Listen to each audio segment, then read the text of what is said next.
Drugs ವಿಚಾರ ಬಂದಾಗ ನಾವು SP ಅವರು ತಾವು ಮತ್ತು ಪೊಲೀಸ್ ಇಲಾಖೆ ಮತ್ತು ಪಾಲಕರು ಮತ್ತು ಶಿಕ್ಷಣ ಸಂಸ್ಥೆಗಳು ಶಿಕ್ಷಕರು ನಾವು ಬಹಳ ದೊಡ್ಡ ಜವಾಬ್ದಾರಿಯಿಂದ ಕೆಲಸ ಮಾಡಬೇಕಾಗಿದೆ.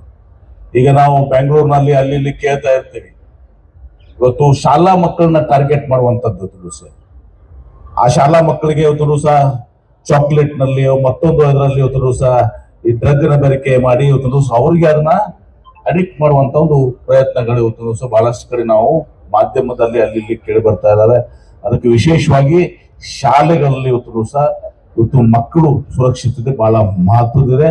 ಅದಕ್ಕೆ ಶಿಕ್ಷಕರು, ಪಾಲಕರು, ಆಮೇಲೆ ಇಲಾಖೆಯೂ ಕೂಡ ಅಷ್ಟೇ ಇದರಲ್ಲಿ ಮುಲಾಜಿಲ್ಲ. ಇವತ್ತು ಸಹ ಏನ್ರಿ ಇದರಲ್ಲಿ ಮುಲಾಜಿಲ್ಲಾರ್ದೆ ಇಂಥ ಯಾವ್ದಾದ್ರು ಆಕ್ಟಿವಿಟಿ ಇದ್ರೆ ಅಂತವ್ರನ್ನ ನಾವು ಅತ್ಯಂತ ಕಠಿಣವಾದಂತ ಒಂದು ಕ್ರಮವನ್ನು ಕೈಗೊಂಡು ಶಿಕ್ಷೆಗೆ ಒಳಪಡಿಸಬೇಕಾಗ್ತದೆ.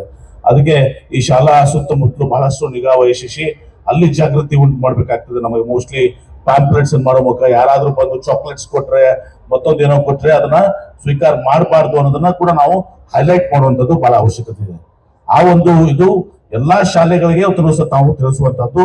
ಆ ಶಾಲಾ ಶಿಕ್ಷಣ ಇಲಾಖೆ ಏನಿದೆ ಆ ಶಿಕ್ಷಣ ಇಲಾಖೆ ಮತ್ತು ಪೊಲೀಸ್ ಇಲಾಖೆಯಿಂದ ಈ ಒಂದು ಅಭಿಯಾನವನ್ನು ತಾವು ಒಂದು ಮಾಡಿ ಅವರಿಗೆ ಜಾಗೃತಿ ಉಂಟು ಮಾಡಿ ಎಲ್ಲಿನೂ ಕೂಡ ಈ ಮಕ್ಕಳ ಹತ್ರ ಯಾರಾದ್ರೂ ಚಾಕ್ಲೇಟ್ ಬಂದು ಕೊಡುವಂತದ್ದು ಮತ್ತೊಂದು ಕೊಡುವಂತದ್ದು ಇದು ಆಗ್ಬಾರ್ದು. ಅವರು ಕೂಡ ಮಕ್ಕಳಿಗೂ ಕೂಡ ನಾವು ಜಾಗೃತಿ ಉಂಟು ಮಾಡಬೇಕು. ಪೇರೆಂಟ್ಸ್ಗೆ ಅದನ್ನ ತೆಗೆದುಕೊಳ್ಬಾರ್ದು ಅಂತೇಳಿ ಅಂತದೇನಾದ್ರೆ ರಿಪೋರ್ಟ್ ಮಾಡ್ಬೇಕು ಇಂಥದಂತೂ ಕೂಡ ಆ ಒಂದು ಕೆಲಸ ಬಹಳ ಪ್ರಮುಖವಾಗಿ ಕೂಡ ಆಗ್ಬೇಕಾಗಿದೆ.